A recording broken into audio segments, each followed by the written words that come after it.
ಸ್ನೇಹಿತರೆ, ಇವತ್ತು ನಾವು ABCD ಆ್ಯಪ್ನಲ್ಲಿ ಯಾವ ರೀತಿ ಅಕೌಂಟನ್ನು ಕ್ರಿಯೇಟ್ ಮಾಡ್ಕೋಬೇಕು ಅಂತ ಚರ್ಚೆ ಮಾಡೋಣ. ಅಂದರೆ ಆದಿತ್ಯ ಬಿರ್ಲಾ ಕ್ಯಾಪಿಟಲ್ ಅಂತ ಒಂದು ಆ್ಯಪ್, ಆ ಒಂದು ಆ್ಯಪ್ನಲ್ಲಿ ನಾವು ಯಾವ ರೀತಿ ಅಕೌಂಟನ್ನು ಕ್ರಿಯೇಟ್ ಮಾಡ್ಕೋಬೇಕು ಮತ್ತು ಅಲ್ಲಿ ಹಲವಾರು ರೀತಿಯಲ್ಲಿ ನಾವು ಫೈನಾನ್ಷಿಯಲ್ ಸರ್ವಿಸ್ಗಳನ್ನ ಪಡ್ಕೋಬಹುದು. ಅಂದರೆ ನಾವಲ್ಲಿ ಸ್ಟಾಕ್ಸ್ನಲ್ಲಿ ಇನ್ವೆಸ್ಟ್ ಮಾಡಬಹುದು ಮತ್ತು ಗೋಲ್ಡ್ ಇನ್ವೆಸ್ಟ್ಮೆಂಟ್ನ ಮಾಡಬಹುದು, ಹಾಗೆ ಮ್ಯೂಚುವಲ್ ಫಂಡ್ ಇನ್ವೆಸ್ಟ್ಮೆಂಟ್ ಮಾಡಬಹುದು, ಹಾಗೆ ಅಲ್ಲಿ FD ಕೂಡ ನಾವು ಹಣವನ್ನು ಮಾಡಬಹುದು. ಇನ್ನು ಹಲವಾರು ರೀತಿಯಲ್ಲಿ ಇನ್ಶೂರೆನ್ಸು, ಹಿಂಗೆಲ್ಲ ಪರ್ಸನಲ್ ಲೋನು, ಹಿಂಗೆಲ್ಲ ಹಲವಾರು ಎಲ್ಲ ಫೈನಾನ್ಸ್ಗೆ ಸಂಬಂಧಪಟ್ಟಂಥ ಎಲ್ಲ ಒಂದು ಆಪ್ಷನ್ಸ್ಗಳು ಆ ಒಂದು ಆ್ಯಪ್ನಲ್ಲಿ ಇರುವಂಥದ್ದು. ಯಾವ ರೀತಿ ನಾವು ಅಕೌಂಟನ್ನು ಕ್ರಿಯೇಟ್ ಮಾಡ್ಕೋಬೇಕು ಅಂತ ನಾನು ಸಂಪೂರ್ಣವಾಗಿ ಇವತ್ತು ಹೇಳ್ತೀನಿ.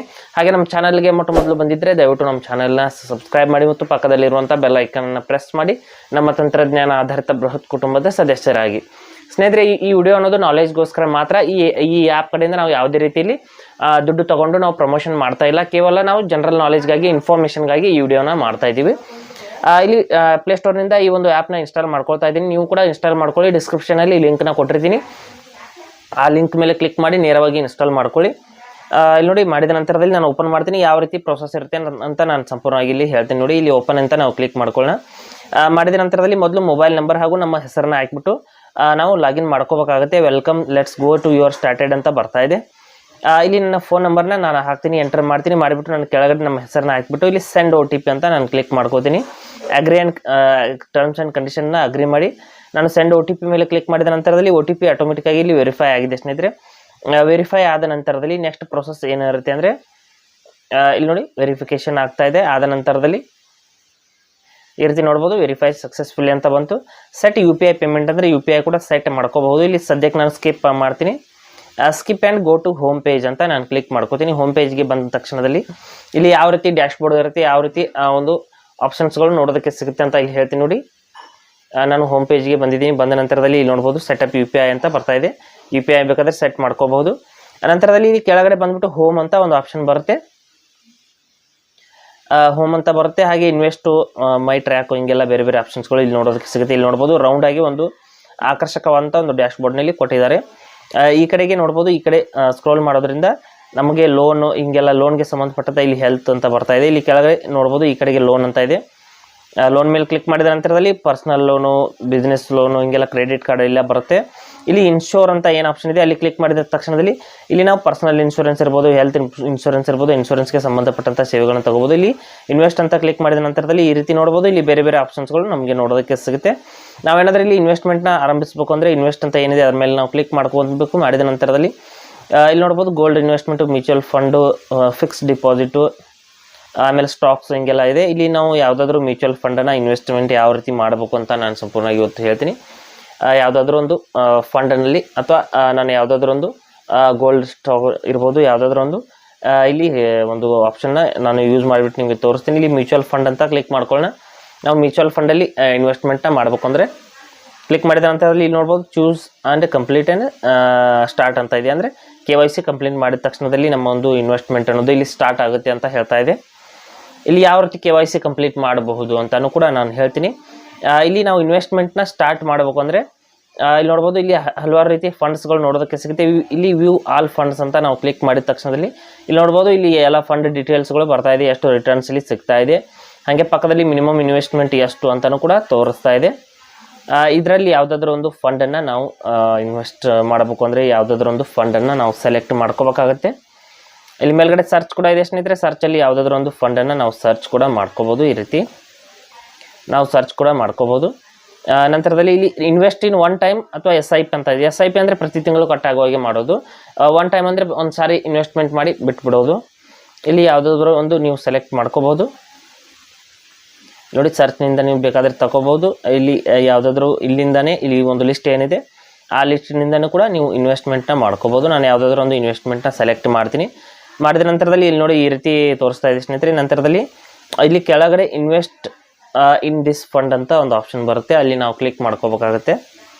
ಇನ್ವೆಸ್ಟ್ ಇನ್ ದಿಸ್ ಫಂಡ್ ಅಂತ ನಾವು ಕ್ಲಿಕ್ ಮಾಡಿದ ನಂತರದಲ್ಲಿ ಇಲ್ಲಿ ಅಮೌಂಟ್ ಹಾಕಿಬಿಟ್ಟು ಇಲ್ಲಿ ಯಾವ ಇನ್ವೆಸ್ಟ್ಮೆಂಟ್ ಅಮೌಂಟ್ ಅಂತ ಇಲ್ಲಿ ಬರ್ತಾ ಇದೆ, ಎಷ್ಟು ಅಮೌಂಟ್ ಅಂತ ನೀವು ಹಾಕಬೇಕಾಗುತ್ತೆ. ಇಲ್ಲಿ ನೋಡ್ಬೋದು ಮಿನಿಮಮ್ 100 ರೂಪೀಸ್ ಇದೆ. ನಾನು 100 ರೂಪೀಸ್ ಹಾಕಿಬಿಟ್ಟು ಇಲ್ಲಿ ಕಂಟಿನ್ಯೂ ಅಂತ ನಾನು ಕ್ಲಿಕ್ ಮಾಡ್ಕೋತೀನಿ. ಕಂಟಿನ್ಯೂ ಅಂತ ಕ್ಲಿಕ್ ಮಾಡಿದ ನಂತರದಲ್ಲಿ ಇಲ್ಲಿ ನೋಡಿ KYC ಪ್ರೊಸೆಸ್ ಅನ್ನೋದು ಸ್ಟಾರ್ಟ್ ಆಗುತ್ತೆ. ಎಂಟರ್ ಪ್ಯಾನ್ ಕಾರ್ಡು, ನಮ್ಮ ಡೇಟ್ ಆಫ್ ಬರ್ತ್ ಹಾಗೂ ನಮ್ಮ ಒಂದು ಪ್ಯಾನ್ ಕಾರ್ಡಲ್ಲಿ ಹೆಸರು ಯಾವ ರೀತಿ ಇದೆ ಅದೇ ರೀತಿ ಸೇಮ್ ಟು ಸೇಮ್ ಹೆಸರನ್ನ ಹಾಕಬೇಕಾಗುತ್ತೆ. ಹಾಕಿಬಿಟ್ಟು ನೋಡಿ ಈ ರೀತಿ ಹಾಕಿಬಿಟ್ಟು ನೆಕ್ಸ್ಟ್ ಅಂತ ನಾನು ಕ್ಲಿಕ್ ಮಾಡ್ಕೋತೀನಿ. ಮಾಡಿದ ನಂತರದಲ್ಲಿ ನೋಡ್ಬೋದು ವೆರಿಫೈಯಿಂಗ್ ಯುವರ್ ಡೀಟೇಲ್ಸ್ ಅಂತ ಬರ್ತಾ ಇದೆ. ನಮ್ಮ ಒಂದು ಪ್ಯಾನ್ ಕಾರ್ಡ್ ಡೀಟೇಲ್ಸ್ ಎಲ್ಲ ವೆರಿಫೈ ಆಗುತ್ತೆ. ವೆರಿಫೈ ಆದ ನಂತರದಲ್ಲಿ ಇಲ್ಲಿ ನೋಡ್ಬೋದು ಈ ರೀತಿಯ ರೈಟ್ ಮಾರ್ಕ್ ಬಂದ ನಂತರದಲ್ಲಿ ನೆಕ್ಸ್ಟ್ ಅಂತ ಕ್ಲಿಕ್ ಮಾಡ್ಕೋಬೇಕು. ನೆಕ್ಸ್ಟ್ ಅಂತ ಕ್ಲಿಕ್ ಮಾಡಿದ ನಂತರದಲ್ಲಿ ನೀವು ಗೋಲ್ಡ್ ಇನ್ವೆಸ್ಟ್ಮೆಂಟ್ ಮಾಡಬೇಕಾದ್ರೂ ಕೂಡ ನೀವು ಪ್ಯಾನ್ ಕಾರ್ಡ್ನ ವೆರಿಫೈ ಮಾಡಲೇಬೇಕಾಗುತ್ತೆ. ನಂತರದಲ್ಲಿ ಇಲ್ಲಿ ಸ್ವಲ್ಪ ವೇಟ್ ಮಾಡ್ಕೋಬೇಕಾಗುತ್ತೆ. ಮಾಡಿದ ನಂತರದಲ್ಲಿ ಇಲ್ಲಿ ನೋಡಿ ಕಂಪ್ಲೀಟ್ KYC ಕಂಪ್ಲೀಟ್ ಅಂತ ಇಲ್ಲಿ ಬಂದ ತಕ್ಷಣದಲ್ಲಿ ಇಲ್ಲಿ ಗೆಟ್ ಸ್ಟಾರ್ಟೆಡ್ ಅಂತ ಕ್ಲಿಕ್ ಮಾಡ್ಕೋಬೇಕು. Personal details, professional details, address details, bank details ಎಲ್ಲ ಹಾಕಿಬಿಟ್ಟು ನಾವೊಂದು ಅಕೌಂಟನ್ನು ಇಲ್ಲಿ ಕ್ರಿಯೇಟ್ ಮಾಡೋ ಹಾಗೆ ಮಾಡಬೇಕಾಗತ್ತೆ. ಇಲ್ಲಿ ಮೊದಲು ಫೋನ್ ನಂಬರ್ನ ವೆರಿಫೈ ಮಾಡೋಣ. ಇಲ್ಲಿ ಈ ಬಾಕ್ಸ್ ಮೇಲೆ ಕ್ಲಿಕ್ ಮಾಡಿಬಿಟ್ಟು ನೆಕ್ಸ್ಟ್ ಅಂತ ಕ್ಲಿಕ್ ಮಾಡ್ಕೋಬೇಕು. ನಮ್ಮ ಫೋನ್ ನಂಬರ್ ಇಲ್ಲಿ ಆಟೋಮೆಟಿಕ್ಕಾಗಿ ತಗೊಂಡಿದೆ.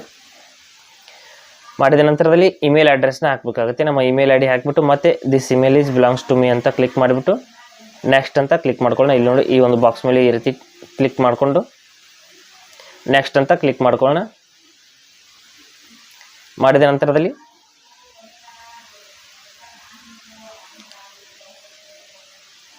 ಇಲ್ಲಿ ಇಮೇಲ್ ಐಡಿಗೆ ಒಂದು OTP ಬಂದಿರುತ್ತೆ ಸ್ನೇಹಿತರೆ. ಇಮೇಲ್ ಐಡಿಗೆ ಬಂದಿರುವಂಥ OTPನ ಇಲ್ಲಿ ಹಾಕಿಬಿಟ್ಟು ಸಬ್ಮಿಟ್ ಅಂತ ನಾವು ಕ್ಲಿಕ್ ಮಾಡ್ಕೊಳ್ಳೋಣ. ನಮ್ಮ ಇಮೇಲ್ ID ಅನ್ನೋದು ಇಲ್ಲಿ ವೆರಿಫೈ ಆಗುತ್ತೆ. ವೆರಿಫೈ ಆದ ತಕ್ಷಣದಲ್ಲಿ ನೋಡಿ ಇಮೇಲ್ ID, ಫೋನ್ ನಂಬರ್ ಹಾಗೂ ಇಮೇಲ್ ID ಎರಡೂ ವೆರಿಫೈ ಆಯಿತು. ನೆಕ್ಸ್ಟ್ ಅಂತ ಕಂಟಿನ್ಯೂ ಅಂತ ಕ್ಲಿಕ್ ಮಾಡ್ಕೊಳ್ಳೋಣ. ಮಾಡಿದ ನಂತರದಲ್ಲಿ ಇಲ್ಲಿ ಪರ್ಸನಲ್ ಡೀಟೇಲ್ಸ್ನೇ ಹಾಕಬೇಕಾಗುತ್ತೆ. ಕಂಟ್ರಿ ಆಫ್ ಬರ್ತ್ ಅಂತ ಇಲ್ಲಿ ಮೇಲ್ ಫಿಮೇಲ್ ಅಂತ ಸೆಲೆಕ್ಟ್ ಮಾಡ್ಕೋಬೇಕು. ಇಲ್ಲಿ ಎಲ್ಲಿ ನಾವು ಜನಿಸಿರುವಂಥ ದೇಶ ಇಂಡಿಯಾ ಅಂತ ನಾನು ಇಲ್ಲಿ ಸೆಲೆಕ್ಟ್ ಮಾಡ್ತೀನಿ. ಒಂದೇ ಒಂದು ಆಪ್ಷನ್ ಇರುವಂಥದ್ದು. ನೆಕ್ಸ್ಟ್ ಅಂತ ಕ್ಲಿಕ್ ಮಾಡ್ಕೋತೀನಿ. ಕ್ಲಿಕ್ ಮಾಡಿದ ನಂತರದಲ್ಲಿ ಇಲ್ಲಿ ಯುವರ್ ಪ್ರೊಫೆಷನಲ್ ಡೀಟೇಲ್ಸು, ಇಲ್ಲಿ ಸೋರ್ಸ್ ಆಫ್ ಫಂಡ್ಸ್ ಅಂತ ಬರ್ತಾ ಇದೆ. ಇಲ್ಲಿ ಯಾವುದಾದ್ರೂ ಒಂದು ಸ್ಯಾಲರಿ ಅಥವಾ ಬಿಸ್ನೆಸ್ಸು ಅಥವಾ ನೀವು ಯಾವ ರೀತಿ ಇನ್ಕಮ್ನ ಜನ್ರೇಟ್ ಮಾಡ್ತೀರಾ ಅದನ್ನು ಸೆಲೆಕ್ಟ್ ಮಾಡ್ಕೊಂಡ್ಬಿಟ್ಟು ಇಲ್ಲಿ ಆಕ್ಯುಪೇಷನ್ ಅಂತ ಬರ್ತಾ ಇದೆ. ಇಲ್ಲಿ ನೀವು ಏನು ಕೆಲಸ ಮಾಡ್ತೀರಾ ಅಂತ ಇಲ್ಲಿ ಹಾಕಬೇಕಾಗುತ್ತೆ. ಇಲ್ಲಿ ಪ್ರೊಫೆಷ್ನಲ್ಲು, ಬಿಸ್ನೆಸ್ಸು ಅಥವಾ ಏನಾದರೂ ಅಂತ ನೀವು ಹಾಕಬೇಕಾಗುತ್ತೆ. ಹಾಕಿದ ನಂತರದಲ್ಲಿ ಆ್ಯನ್ಯುವಲ್ ಇನ್ಕಮ್ನ ನೀವು ಸೆಲೆಕ್ಟ್ ಮಾಡ್ಕೊಳ್ಳಿ. ಎಷ್ಟು ನೀವು ಆ್ಯನ್ಯುವಲ್ ಅಂದರೆ ಒಂದು ವರ್ಷದ ಇನ್ಕಮ್ ಎಷ್ಟಾಗುತ್ತೆ ನಿಮ್ಮ ಒಂದು ಅಂತ ಸೆಲೆಕ್ಟ್ ಮಾಡಿಬಿಟ್ಟು ಇಲ್ಲಿ ಮತ್ತೆ ನೆಕ್ಸ್ಟ್ ಅಂತ ಕ್ಲಿಕ್ ಮಾಡ್ಕೊಳ್ಳೋಣ.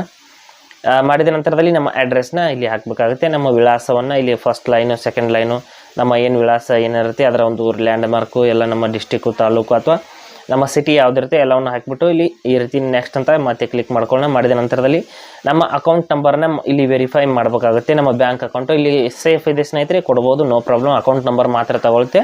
ಇಲ್ಲಿ ಯಾವುದೇ ರೀತಿಯಲ್ಲಿ ಮೋಸ ಆಗುವಂಥ ಸಾಧ್ಯತೆ ಇಲ್ಲ. ಇಲ್ಲಿ ಅಕೌಂಟ್ ಟೈಪ್ ಅಂತ ಇಲ್ಲಿ ಸೆಲೆಕ್ಟ್ ಮಾಡ್ಕೊಳ್ಳೋಣ. ಇಲ್ಲಿ ಸೇವಿಂಗ್ಸ್ ಅಕೌಂಟನ್ನು ನಾನು ಕೊಡ್ತಾ ಇದ್ದೀನಿ. ಸೇವಿಂಗ್ಸ್ ಅಕೌಂಟ್ ಅಂತ ಸೆಲೆಕ್ಟ್ ಮಾಡ್ಕೊಳ್ಳೋಣ. ಮಾಡಿದ ನಂತರದಲ್ಲಿ ಅಕೌಂಟ್ ನಂಬರ್ನ ಇಲ್ಲಿ ಹಾಕಬೇಕಾಗುತ್ತೆ. ಎಂಟರ್ ಅಂತ ಏನಿದೆ ಅಲ್ಲಿ ಮತ್ತೊಂದು ಬಾರಿ ಅಕೌಂಟ್ ನಂಬರ್, IFSC ಕೋಡ್ ಹಾಗೂ ಬ್ಯಾಂಕ್ ನೇಮು, ಬ್ರಾಂಚ್ ಇಷ್ಟೆಲ್ಲ ಹಾಕಬೇಕಾಗುತ್ತೆ ಸ್ನೇಹಿತರೆ. ಯಾವ ಬ್ಯಾಂಕ್ ಅಂತ ನೀವು ಹಾಕಬೇಕಾಗುತ್ತೆ, ಯಾವ ಬ್ರಾಂಚ್ ಅಂತ ನೀವು ಹಾಕಬೇಕಾಗುತ್ತೆ. ಹಾಕಿದ ತಕ್ಷಣದಲ್ಲಿ ಕಂಟಿನ್ಯೂ ಅಂತ ನಾವು ಕ್ಲಿಕ್ ಮಾಡ್ಕೊಳ್ಳೋಣ.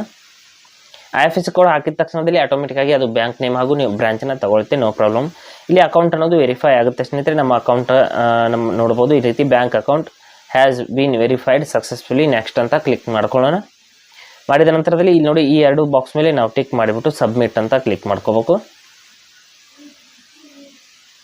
ಇಲ್ಲಿ ನೋಡ್ಬೋದು ಈ ಒಂದು ಅಂದರೆ ನಮ್ಮ ಪ್ಯಾನ್ ಕಾರ್ಡ್ ಡೀಟೇಲ್ಸ್ ಇಲ್ಲಿ ಮತ್ತೊಂದು ಬಾರಿ ಇಲ್ಲಿ ವೆರಿಫೈ ಆಗ್ತಾ ಇದೆ. ಈ ಎರಡು ಬಾಕ್ಸ್ ಮೇಲೆ ಕ್ಲಿಕ್ ಮಾಡಿಬಿಟ್ಟು ಸಬ್ಮಿಟ್ ಅಂತ ನಾವು ಕ್ಲಿಕ್ ಮಾಡ್ಕೋಬೇಕು. ಸಬ್ಮಿಟ್ ಅಂತ ಕ್ಲಿಕ್ ಮಾಡಿದ ನಂತರದಲ್ಲಿ your investment account has been created successfully ಅಂತ ಬಂತು. ಅಂದರೆ ನಮ್ಮ ಒಂದು ಅಕೌಂಟ್ ಅನ್ನೋದು ಸಕ್ಸಸ್ಫುಲ್ ಆಗಿ ಕ್ರಿಯೇಟ್ ಆಗಿದೆ. ನಾಮಿನಿ ಬೇಕಾದರೆ ಆ್ಯಡ್ ಮಾಡ್ಕೊಳ್ಳಿ, ಇಲ್ಲಾಂದರೆ ಸ್ಕಿಪ್ ಅಂತ ಕ್ಲಿಕ್ ಮಾಡ್ಕೊಳ್ಳೋಣ. ಇಲ್ಲಿ ಸದ್ಯಕ್ಕೆ ನಮಗೆ ನಾಮಿನಿ ಅವಶ್ಯಕತೆ ಇಲ್ಲ, ನಾನು ಕೇವಲ ನಿಮಗೆ ತೋರಿಸ್ತಾ ಇದ್ದೀನಿ. ನಂತರದಲ್ಲಿ ನೀವು ಬೇಕಂದರೆ ನಾಮಿನಿನ ನೀವು ಆ್ಯಡ್ ಮಾಡ್ಕೊಳ್ಳಿ. ಯಾಕೆಂದರೆ ನೀವು ಅಮೌಂಟ್ ಜಾಸ್ತಿ ಇನ್ವೆಸ್ಟ್ಮೆಂಟ್ ಮಾಡಿದರೆ ರಿಸ್ಕ್ ಇರುತ್ತೆ. ನಾಮಿನಿನ ನಿಮ್ಮ ಫ್ಯಾಮಿಲಿ ಮೆಂಬರ್ಸ್ ಯಾರಾದರೂ ಒಂದು ನಾಮಿನಿನ ಹಾಕಿ ಆ್ಯಡ್ ಮಾಡಿ. ನಂತರದಲ್ಲಿ ನೋಡಿ ಇನ್ವೆಸ್ಟ್ಮೆಂಟ್ನ ನಾವು ಮಾಡಬೇಕಾದ್ರೆ ಈಗ ಅಕೌಂಟ್ ಅನ್ನೋದು ಸಕ್ಸಸ್ಫುಲ್ಲಾಗಿ ಕ್ರಿಯೇಟ್ ಆಗಿದೆ. ಆದ ನಂತರದಲ್ಲಿ ಇಲ್ಲಿ ಮತ್ತೆ ಫಂಡನ್ನು ಸೆಲೆಕ್ಟ್ ಮಾಡ್ಕೋಬೇಕು. ಇನ್ವೆಸ್ಟ್ ಒನ್ ಟೈಮ್ ಅಥವಾ SIP ಮಾಡ್ತಾ ಇದ್ದೀರಾ ಅಂತ ಸೆಲೆಕ್ಟ್ ಮಾಡ್ಕೊಳ್ಳಿ. ಅಂದರೆ ಒಂದೇ ಒಂದು ಬಾರಿ ಇನ್ವೆಸ್ಟ್ ಮಾಡ್ತೀರಾ ಅಥವಾ ಪ್ರತಿ ತಿಂಗಳು ಅಥವಾ ಪ್ರತಿ ವಾರನೂ ಇನ್ವೆಸ್ಟ್ ಮಾಡ್ತೀರಾ ಅಂತ ಕೇಳ್ತಾ ಇದೆ. ಇಲ್ಲಿ ಸೆಲೆಕ್ಟ್ ಮಾಡಿಬಿಟ್ಟು ಇಲ್ಲಿ ಯಾವುದಾದ್ರೂ ಫಂಡನ್ನು ನಾವು ತಗೊಳ್ಳೋಣ. ಇಲ್ಲಿ ನೋಡಿ ಮತ್ತೆ ಮಿನಿಮಮ್ 100 ರೂಪೀಸ್ ಇರುವಂಥ ಫಂಡನ್ನೇ ನಾನು ತಗೋತೀನಿ. ನಂತರದಲ್ಲಿ ನೋಡ್ಬೋದು ಇಲ್ಲಿ ಡೀಟೇಲ್ಸ್ ಇಲ್ಲಿ ತೋರಿಸ್ತಾ ಇದೆ. ಇಲ್ಲಿ ಎಷ್ಟು ರಿಟರ್ನ್ ಬಂದಿದೆ ಅಂತ ತೋರಿಸ್ತಾ ಇದೆ. ಇಲ್ಲಿ ಇನ್ವೆಸ್ಟ್ ಇನ್ ದಿಸ್ ಫಂಡ್ ಅಂತ ಕ್ಲಿಕ್ ಮಾಡ್ಕೊಳ್ಳೋಣ. ಕ್ಲಿಕ್ ಮಾಡಿದ ನಂತರದಲ್ಲಿ ಇಲ್ಲಿ ಎಷ್ಟು ಅಮೌಂಟ್ ಅಂತೆಲ್ಲ ಸೆಲೆಕ್ಟ್ ಮಾಡಬೇಕಾಗುತ್ತೆ. ಅಂದರೆ SIPನಲ್ಲಿ ನೀವು ಇನ್ವೆಸ್ಟ್ ಮಾಡ್ತಾ ಇದ್ರೆ ಫ್ರೀಕ್ವೆನ್ಸಿ ಅಂದರೆ ನೀವು ಎಷ್ಟು ದಿನಕ್ಕೊಮ್ಮೆ ಈ ಒಂದು ಅಮೌಂಟ್ ಇಲ್ಲಿ ಕಟ್ ಆಗುವಾಗೆ ಮಾಡ್ತಾ ಇದ್ದೀರಾ ಅಂತ ಕೇಳ್ತಾ ಇದೆ. ಇಲ್ಲಿ ಮಂತ್ಲಿ ಅಂತ ಸೆಲೆಕ್ಟ್ ಮಾಡ್ಕೊಳ್ಳೋಣ. ಮಾಡಿದ ನಂತರದಲ್ಲಿ ಡೇಟ್ ಆಫ್ ಇನ್ವೆಸ್ಟ್ಮೆಂಟ್ ಯಾವ ಡೇಟ್ಗೆ ನೀವು ಇನ್ವೆಸ್ಟ್ ಮಾಡೋದಕ್ಕೆ ಇಷ್ಟಪಡ್ತೀರಾ, ಅಂದರೆ ನಿಮ್ಮ ಪೇಮೆಂಟ್ ಯಾವ ಒಂದು ಅಥವಾ ನಿಮ್ಮ ಸ್ಯಾಲ್ರಿ ಅನ್ನೋದು ಯಾವ ಡೇಟ್ಗೆ ಬರ್ತಾ ಇರುತ್ತೆ ಅದರ ಡೇಟ್ನ ನೀವು ನೋಡಿಕೊಂಡು ಸೆಲೆಕ್ಟ್ ಮಾಡ್ಕೊಳ್ಳಿ. ಮಾಡಿದ ನಂತರದಲ್ಲಿ ಇಲ್ಲಿ ನೋಡ್ಬೋದು, ಇಲ್ಲಿ ಮಂತ್ಲಿ ಇನ್ವೆಸ್ಟ್ಮೆಂಟ್ ಎಷ್ಟು ಅಮೌಂಟನ್ನು ನೀವು ಹಾಕ್ತೀರಾ ಅಂತ ಕೇಳ್ತಾ ಇದೆ. ಇಲ್ಲಿ ಇಷ್ಟು ಈ ರೀತಿ ಅಮೌಂಟನ್ನು ಸೆಲೆಕ್ಟ್ ಮಾಡಿಬಿಟ್ಟು ಕಂಟಿನ್ಯೂ ಅಂತ ಕ್ಲಿಕ್ ಮಾಡ್ಕೊಳ್ಳಿ. ನೀವು ಮಂತ್ಲಿ ಮಾಡ್ತಾ ಇದ್ರೆ ಇನ್ವೆಸ್ಟ್ಮೆಂಟ್ ಒನ್ ಟೈಮ್ ಅಂತ ಮಾಡ್ತಾ ಇದ್ರೆ ಮೇಲ್ಗಡೆ ಇನ್ವೆಸ್ಟ್ ಒನ್ ಟೈಮ್ ಅಂತ ಇದೆ, ಅದನ್ನು ಸೆಲೆಕ್ಟ್ ಮಾಡಿಬಿಟ್ಟು ಅಮೌಂಟ್ ಟೋಟಲಿ ಒಂದು ಸರಿನೇ ಹಾಕಿಬಿಡಿ. ನಂತರದಲ್ಲಿ ನೋಡಿ ಇನ್ವೆಸ್ಟ್ ಇನ್ ಒನ್ ಟೈಮ್ ಅಂತ ಇಲ್ಲಿ ಹಾಕಿ ಕ್ಲಿಕ್ ಮಾಡಿಬಿಟ್ಟು ಕಂಟಿನ್ಯೂ ಅಂತ ಕ್ಲಿಕ್ ಮಾಡಿಬಿಟ್ಟು ಇಲ್ಲಿ ಒನ್ ಟೈಮ್ ಮಾತ್ರ ನೀವು ಇನ್ವೆಸ್ಟ್ ಮಾಡ್ಕೊಂಬಿಡಿ. No problem. ಇಲ್ಲಿ ನೋಡ್ಬೋದು ಈ ರೀತಿ ಮತ್ತೆ ಕಂಟಿನ್ಯೂ ಅಂತ ಕ್ಲಿಕ್ ಮಾಡ್ತೀನಿ. ಒನ್ ಟೈಮ್ ಇನ್ವೆಸ್ಟ್ ಆದರೆ ಮಿನಿಮಮ್ 500 ರೂಪಾಯಿ ಬರ್ತಾ ಇದೆ ಸ್ನೇಹಿತರೆ, 100 ರೂಪಾಯಿ ಅಥವಾ 100 ರೂಪೀಸ್ ಅನ್ನೋದು ಇರೋದಿಲ್ಲ. ಇಲ್ಲಿ ನಾಮಿನಿನ ಮತ್ತೆ ನಾನು ಸ್ಕಿಪ್ ಮಾಡ್ತಾ ಇದ್ದೀನಿ, ಇನ್ನೊಂದು ಬಾರಿ ನೀವು ನಾಮಿನಿನ ಹಾಕಿ ಅಂತ ಹೇಳ್ತಾ ಇದೆ. ನಂತರದಲ್ಲಿ ಇಲ್ಲಿ ನೋಡ್ಬೋದು ಆಪ್ಟ್ ಔಟ್ ಅಂದರೆ ನೀವು ನಾಮಿನಿನ ನಾನು ಸ್ಕಿಪ್ ಮಾಡ್ತಾ ಇದ್ದೀನಿ. ಮಾಡಿದ ನಂತರದಲ್ಲಿ ಇಲ್ಲಿ ನಮ್ಮ ಒಂದು ಫೋನ್ಗೆ OTP ಬರ್ತಾ ಇದೆ, OTPನ ಹಾಕಿಬಿಟ್ಟು ನಾವು ಸಬ್ಮಿಟ್ ಅಂತ ಕ್ಲಿಕ್ ಮಾಡಿದರೆ ನಮ್ಮ ಒಂದು ಇನ್ವೆಸ್ಟ್ಮೆಂಟ್ ಪ್ರೊಸೆಸ್ ಅನ್ನೋದು ಆಲ್ಮೋಸ್ಟ್ ಮುಗಿತಾ ಬಂತು. ನಾವು ಪೇಮೆಂಟ್ ಮಾಡಿದರೆ ನಮ್ಮ ಒಂದು ಇಲ್ಲಿ ನೋಡ್ಬೋದು ಪೇಮೆಂಟನ್ನು ನೀವು ಯಾವ ಒಂದು ಮೋಡಲ್ಲಿ UPI ಅಥವಾ ನೆಟ್ ಬ್ಯಾಂಕಿಂಗ್ ಮೂಲಕ ಮಾಡ್ಕೊಳ್ಳಿ ಅಂತ ಹೇಳ್ತಾ ಇದೆ. ನಾನು UPI ಸೆಲೆಕ್ಟ್ ಮಾಡ್ತೀನಿ, ನನಗೆ ಈಸಿ ಮೆಥಡ್ ಅದು. ಸೆಲೆಕ್ಟ್ ಮಾಡಿದ ನಂತರದಲ್ಲಿ ಇಲ್ಲಿ ಯಾವುದಾದ್ರೂ ಆ್ಯಪ್ ಕಡೆಯಿಂದ ನಾವು ಪೇಮೆಂಟ್ ಮಾಡಿಬಿಟ್ಟು ಇಲ್ಲಿ ನೋಡಿ ಫೋನ್ಪೇ ಇದೆ, ಭೀಮ್ ಆ್ಯಪ್ ಇದೆ, ಗೂಗಲ್ ಪೇ, ಯಾವುದಾದ್ರೂ ಒಂದು UPI ಆ್ಯಪ್ ಕಡೆಯಿಂದ ನೀವು ಪೇಮೆಂಟನ್ನು ಮಾಡಿಬಿಟ್ಟು ನಿಮ್ಮ ಒಂದು ಅಮೌಂಟನ್ನು ಇಲ್ಲಿ ಇನ್ವೆಸ್ಟ್ಮೆಂಟ್ನ ಸ್ಟಾರ್ಟ್ ಮಾಡ್ಕೋಬಹುದು. ನೋಡಿ ಇದ್ರ ಮೇಲೆ ಕ್ಲಿಕ್ ಮಾಡಿದ ತಕ್ಷಣದಲ್ಲಿ ನಮ್ಮ ಒಂದು ಫೋನ್ಪೇ ಆ್ಯಪ್ ಇಲ್ಲಿ ಓಪನ್ ಆಗ್ತಾಯಿದೆ. ನಾನು ಫೋನ್ಪೇ ಆ್ಯಪ್ನ ಸೆಲೆಕ್ಟ್ ಮಾಡ್ಕೊಂಡಿದ್ದೀನಿ. ಇಲ್ಲಾಂದರೆ ನೀವು ಯಾವುದಾದ್ರೂ UPI ಆ್ಯಪ್ನ ಸೆಲೆಕ್ಟ್ ಮಾಡ್ಕೊಳ್ಳಿ. ಇಲ್ಲಿ ನೋಡಿ ಫೋನ್ಪೇ ನೇರವಾಗಿ ಇಲ್ಲಿ ಬಂದಿದೆ. ಈ ರೀತಿ ನೀವು ಇನ್ವೆಸ್ಟ್ಮೆಂಟ್ ಜರ್ನಿನ ಇಲ್ಲಿ ಸ್ಟಾರ್ಟ್ ಮಾಡ್ಕೋಬಹುದು. ಹಾಗೆ ಸ್ನೇಹಿತರೆ ಕೊಟ್ಟಿರೋ ಮಾಹಿತಿ ಸಂಪೂರ್ಣ ಮತ್ತು ನಿರೂಪಣೆ ಮಾಡಿದೆ, ಶೈಲಿ ಉತ್ತಮ ಅಂತ ಅನಿಸಿದರೆ ವಿಡಿಯೋನ ಲೈಕ್ ಮಾಡಿ ಮತ್ತು ನಿಮ್ಮ ಸ್ನೇಹಿತರಿಗೂ ಕೂಡ ಶೇರ್ ಮಾಡಿ. ಹಾಗೆ ಅದರ ಬಗ್ಗೆ ಸಮಸ್ಯೆಗಳು ಡೌಟ್ಗಳಿದ್ರೆ ಕಮೆಂಟಲ್ಲಿ ಅವಶ್ಯವಾಗಿ ತಿಳಿಸಿ. ಮುಂದಿನ ವಿಡಿಯೋದಲ್ಲಿ ಮತ್ತೊಂದು ಹೊಸ ವಿಷಯದೊಂದಿಗೆ ಇರ್ತೀನಿ, ಮುಂದೆ ಬರ್ತೀವಿ. ಅಲ್ಲಿವರೆಗೂ ಟೇಕ್ ಕೇರ್.